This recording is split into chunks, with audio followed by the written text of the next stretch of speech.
One of the most annoying things ever is having to deal with those fruit flies, isn't it? Attracted by the sweetness of fruits, fructose, they fly around the fruit bowl in the kitchen.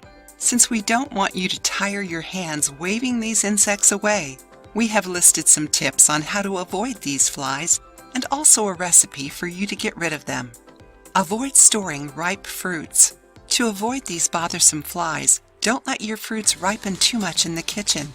It is best to eat them as soon as possible. Throw food scraps in the trash. Another way of avoiding these flies in your kitchen and home is to throw away the food scraps. Always throw away any crumbs, grains, peels, and seeds. If you want to stop the flies from visiting you, never leave any food scattered on your sink or around your house. Use aromatic plants to chase the insects away. Did you know that some aromatic plants work as natural repellents? We talked about it in a recent video. Click here if you want to learn more. Many people use lavender, basil, rosemary, citronella, and bay seedlings to repel fruit flies. Are you enjoying the video? Then give it a thumbs up and share it with your friends. It helps the channel a lot. Learn now how to make a homemade recipe to shoo away fruit flies.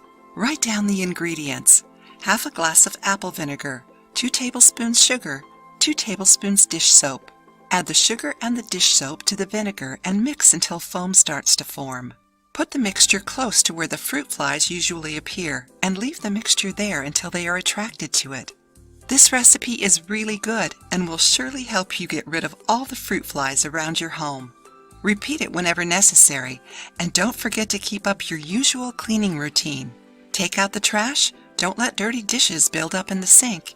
Keep your fruits covered and use a cloth with some vinegar to clean your kitchen daily. If you liked the video, give it a thumbs up and share it with your friends. For more recipes and tips, subscribe to the channel.